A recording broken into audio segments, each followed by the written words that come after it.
दोस्तों नमस्कार, मैं हूं राकेश कुमार। आप देख रहे हैं माताभिमत। देखिए, राजस्व एवं भूमि सुधार विभाग को, मंत्री जी को और बिहार सरकार को एकाएक दिव्य ज्ञान आ गया। दिव्य ज्ञान मैं इसलिए कह रहा हूं कि कल तक जिस भूमि सर्वेक्षण को लेकर तमाम तरह के बयान दिए जा रहे थे, ये बताया जा रहा था सारी तैयारियां हैं, 10,000 हमने अमीन की बहाली की, कानूनगो की बहाली की, ये सारी चीज़ें गिनाई जा रही थी लगातार। और अब एकाएक पासा पलट गया, दिव्य ज्ञान आ गया।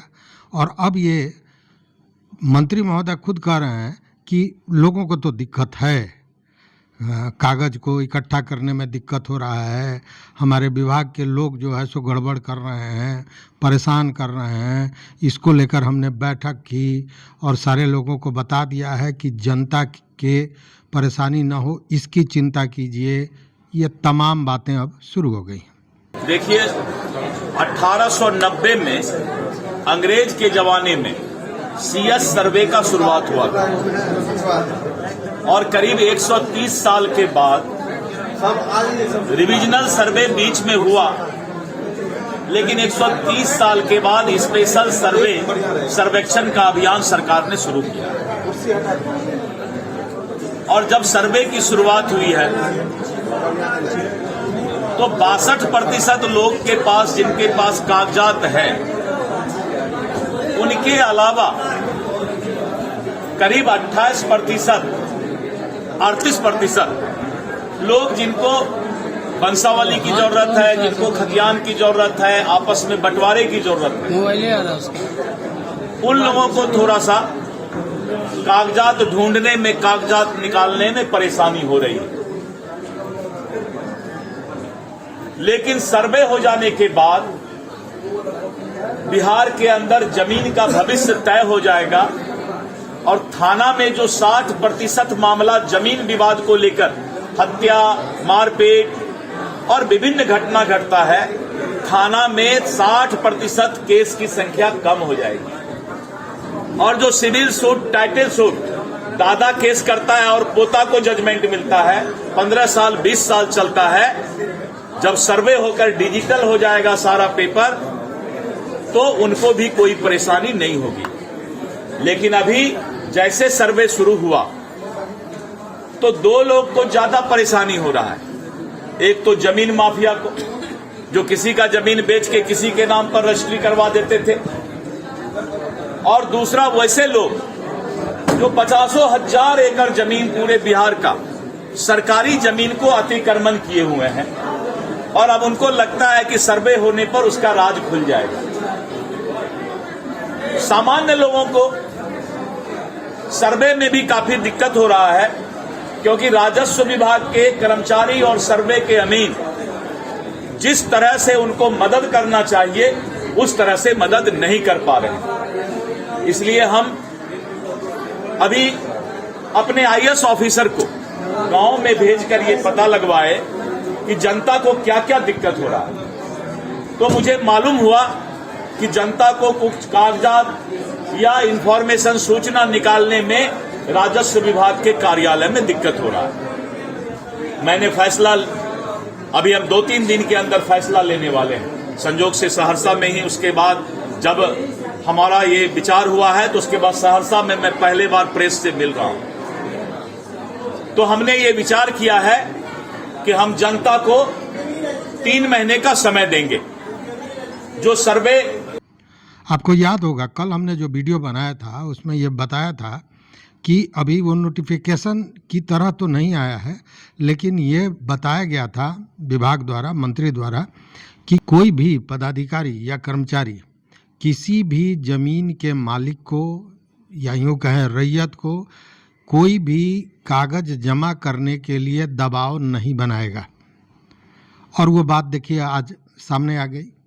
सामने इसलिए मैं कह रहा हूँ कि मंत्री महोदय ने अब बयान दे दिया कि 3 महीने का समय दिया गया है, एक बड़ा फैसला किया गया है। हालांकि ये फैसला कितना बड़ा है ये आने वाला समय बताएगा, चूँकि 3 महीना जो समय दिया गया है ये क्या सफिशिएंट होगा 130-125 वर्षों के कागज को सूत्र में पिरोने के लिए, ये अलग की बात है, ये लंबा विषय है। लेकिन 3 महीने का समय दे दिया गया है।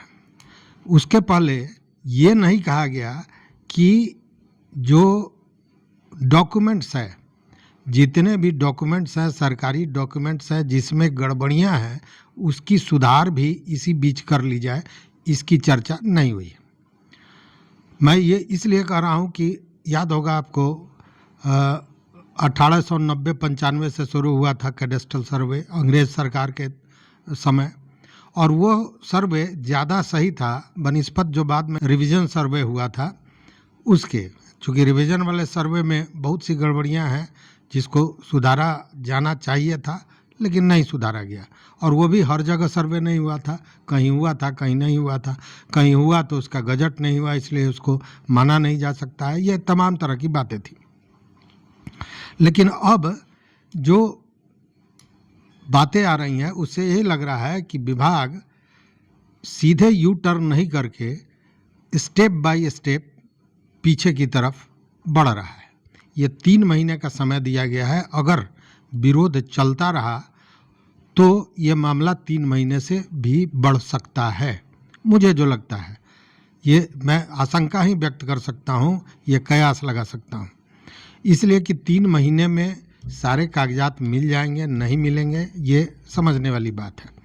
अब दूसरी बात देखिए कि इतना बड़ा काम जो अमानत का होता है, ज़मीन के सर्वे में अमानत मतलब ज़मीन की मापी का जो मामला होता है, जिससे नक्शा बनता है और वही मूल चीज़ होता है, तो उस अमानत की बात अगर हम करें तो जिन अमीनों और कानूनगों की बहाली की गई थी 10,000, उनको मात्र 1 महीना 15 दिन का ही दिया गया था ट्रेनिंग, और उसी ट्रेनिंग के आधार पर उनको काम दिया जा रहा है और उनसे ये सर्वे का काम लिया जा रहा है।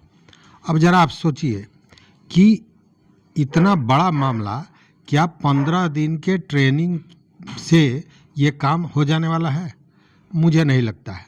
चूँकि मैंने कई ज़मीनी मामले देखे हैं और उसमें ये देखा है कि अच्छे अच्छे बड़े बड़े पदाधिकारी जिन्होंने 10-10, 15-15 वर्ष तक काम किया है राजस्व विभाग का, वह भी बहुत सी चीज़ें ऐसी हैं जो नहीं जानते हैं। तो फिर 1 महीने और 15 दिन के ट्रेनिंग पर ये सारी चीज़ें ठीक हो जाएंगी, ये मानने वाली बात नहीं है। और इसीलिए जो आप देख रहे होंगे कि जब ये कागज़ लोग दे रहे हैं तो उस कागज़ को सीधे उलट पुलट के और अनाबाद बिहार लिखने की बात आ रही है, और ऐसे कई मामले आ गए। और जब बाद में उस पर प्रतिक्रिया व्यक्त की जा रही है तो लोग कहते हैं कि ठीक है, आप लोग इस पर आपत्ति दीजिए, सुधर जाएगा। तो इसी से समझ सकते हैं कि उनकी जानकारियाँ कितनी हैं। अब देखिए एक नया मामला है कैथी जो लिखा जाता है उसका। अब ये कैथी में जो दस्तावेज लिखे गए हैं उसको पढ़ने के लिए लोगों को ट्रेनिंग दी जा रही है, लगभग 100 पदाधिकारियों को, जैसा मंत्री जी ने ही कहा है। अब क्या 100 पदाधिकारियों को 10 दिन 15 दिन में कैथी का मास्टर बनाया जा सकता है? जबकि मुझे जहाँ तक पता है, मेरे पड़ोस में ही एक अधिवक्ता हैं जो कैथी के जानकार हैं, और हमने उनको भी देखा है। वो भी जब पढ़ते हैं तो बहुत संभाल के पढ़ते हैं, और चूँकि जो कैथी में लिखे हुए कागजात हैं, दस्तावेज हैं, वो बहुत पुराने हैं। स्वाभाविक है, कुछ अक्षर मिटा हुआ है, कुछ उस पर कभी पानी पड़ गया या सही ढंग से उसका संधारण नहीं हुआ, तो बहुत हल्का लिखा हुआ है, उसमें पढ़ना बहुत मुश्किल होता है। हमने तो देखा कि उन्होंने वो ये क्या कहते हैं, मैग्नीफाइंग ग्लास भी रखा है, और उससे भी कहीं कहीं जहाँ दिक्कत होती है वो देखते हैं। तो अब कैथी की ट्रेनिंग दी जा रही है, और जो लोग कैथी जानते हैं तो उनके यहाँ ऐसा लग रहा है जैसे बाबा धाम में लोग देखते हैं ना भीड़ जलढड़ी का, जलाभिषेक करने का, उस तरह भीड़ लग रहा है जिनके पास कैथी में लिखे हुए दस्तावेज हैं, वो पढ़ाना चाहते हैं। हालांकि मंत्री महोदय ने कहा कि ये इसलिए किया जा रहा है कि हर्षई, दीर्घई या ये सब सारी चीज़ों को हम प्रदर्शित भी करेंगे, उसको उसका बोर्ड भी लगाएंगे। चूँकि अगर किसी से मिल के और गलत ढंग से पढ़ दिया कैथी का जो जानकार है वो, तो कैसे होगा, इसलिए उस पर रोक लगाने के लिए ये ट्रेनिंग दी जा रही है। तो ये सारी चीज़ें चल रही हैं, लेकिन सबसे बड़ी बात यह है कि ये दिव्य ज्ञान आया कहाँ से। इस दिव्य ज्ञान के आने का दो ही रास्ता है और उसी दोनों दबाव में ये दिव्य ज्ञान मिला है। एक तो वो कि हर जगह इसका विरोध हो रहा था, और दूसरी बात कि ये मामला पहुंच गया था पटना हाई कोर्ट में। और पटना हाई कोर्ट में क्यों पहुंचा था ये भी हमने बताया। पटना हाई कोर्ट में भी इसलिए पहुंचा कि अधिवक्ता राजीव रंजन सिंह ने कुछ सवाल पूछे थे, कुछ अपनी बातें रखी थी विभाग के सामने पत्र के माध्यम से। उसका जब कोई जवाब नहीं मिला तो मजबूरन उन्हें जनहित याचिका दायर करनी पड़ी। तो एक तरफ न्यायालय में मामला, दूसरे तरफ मतलब न्यायालय से सड़क तक, खेत तक जब विरोध शुरू हुआ है, तब जाकर यह दिव्य ज्ञान हमारे मंत्री जी को मिला है, बिहार सरकार को मिला है और 3 महीने का समय दिया गया है। लेकिन जैसे ही ये पता चला कि इसको लेकर मामला हाईकोर्ट में जाने वाला है, तो उसके पहले ही इस तरह का निर्देश एक तरह से कहें कि पदाधिकारियों को, कर्मियों को दे दिया गया था कि किसी तरह का दबाव कागज जमा करने के लिए न दें। एक अच्छी बात यह है कि मंत्री महोदय ने यह भी कहा है कि आप लोग सुधर जाइए अपने पदाधिकारियों को, अगर नहीं सुधरेंगे तो दिलीप जायसवाल छोड़ेगा नहीं, किसी को हम बख्शेंगे नहीं, उनको सजा देंगे। तो ये अच्छी बात है, सजा देंगे, लेकिन सजा देने के लिए जो जिम्मेवारी है, उस जिम्मेवारी का कितना निर्वहन लोग करते हैं ये भी देखने वाली बात है। चूँकि जिम्मेवारी अगर होती तो ये स्थिति कागजातों की नहीं होती, दस्तावेज सही होते, रजिस्टर 2 में जो हेराफेरी है वो नहीं हुआ रहता, खतियान में जो पन्ने फाड़ लिए गए, जो इंक डाल दिया गया, यह नहीं होता। तो जिम्मेवारी तय करना पड़ेगा, और जब तक जिम्मेवारी तय नहीं होगी तब तक ये स्थितियां बनी रहेंगी। अभी तक आपने सुना होगा कि दर्जनों पदाधिकारियों पर, सीओ पर, कई लोगों पर कार्रवाइयाँ हुई, लेकिन उस कार्रवाइयों के बाद भी भ्रष्टाचार का जो ये गंगोत्री बह रही है, ये रुकने का नाम नहीं ले रही है। कारण ये है कि जिम्मेवारी तय नहीं होता है। तो ये जिम्मेवारी जब तक तय सरकार नहीं करेगी, विभाग नहीं करेगी, ये स्थितियां बनी रहेंगी। लेकिन ये जो भागा दौड़ में हमारे तो कई मित्रों ने बताया भी है, क्योंकि हमने पहले वीडियो में कहा था कि इस भाग दौड़ में आप न पड़ें। इस भाग दौड़ में पड़ेंगे तो अपनी गाड़ी कमाई आपको गंवानी पड़ेगी और उसका कोई लाभ, उसका कोई फलाफल नहीं मिलेगा। कई मित्रों ने मुझे धन्यवाद दिया है, तो मैं तो बार बार कहता हूं कि धन्यवाद आप मुझे न दें, आप धन्यवाद के पात्र तो आप हैं जिन्होंने इन चीज़ों को समझा कि किस तरह। अब देखिए, जब आप ट्रेन पर चढ़ते हैं तो ट्रेन 5 मिनट के लिए किसी स्टेशन पर अगर रुकना होता है तो 5 मिनट सफिशिएंट होता है ट्रेन पर चढ़ने के लिए। लेकिन जैसा ही ट्रेन आता है तो वहाँ पे भीड़ पैदा कर दी जाती है, और वो भीड़ कौन पैदा करता है? तो भीड़ पैदा करता है वो पॉकेट मार। और जब भीड़ हो जाता है, उसी के लोग होते हैं जो चढ़ने के लिए अफरा तफरी मचाए होते हैं। तो जो सामान्य यात्री है उसे लगता है कि बहुत भीड़ है, हम भी चढ़ जाएं, और उसी चढ़ने की प्रक्रिया में उनकी जेबें काट ली जाती हैं पॉकेट मारों द्वारा। तो वही स्थिति कहीं ना कहीं यहाँ हुई थी। एक बार इस तरह से पैदा किया गया कि एकदम तुरंत हो जाना है, नहीं होगा तो आपकी ज़मीन चली जाएगी, इस तरह का शगुफा छोड़ा। और ये सब छोड़ने वाले कोई बाहर के नहीं थे, ये ज़्यादातर विभागीय लोग और भूमाफिया लोगों ने इस तरह का स्थिति पैदा किया था। और जब लोग वहाँ गए तो फिर उनका मोचन शुरू हो गया, उनको तरह तरह से उनका आर्थिक शोषण किया जाने लगा। इसका कई वीडियो भी है, इसके लिए प्रमाण देने की ज़रूरत नहीं है। लेकिन ये एक अच्छी बात है कि कम से कम यह 3 महीना जो हमारे वो लोग हैं जिनको कागजातों की व्यवस्था करनी है, वो निश्चिंतता से कागजातों की व्यवस्था करेंगे।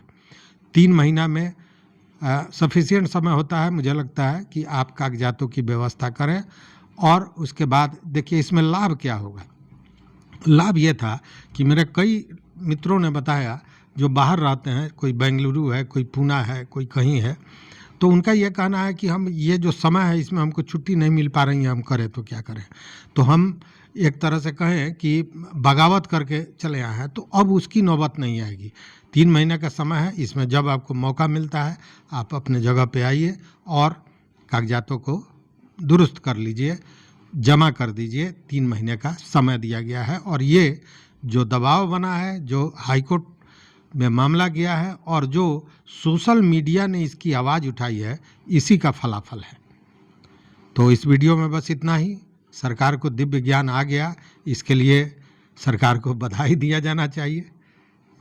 अगर चैनल पर नए हो तो निश्चित रूप से सब्सक्राइब कीजिए, लाइक कीजिए, दोस्तों के साथ शेयर कीजिए और अपना विचार जरूर दीजिए। बहुत बहुत धन्यवाद मित्रों, बहुत बहुत धन्यवाद।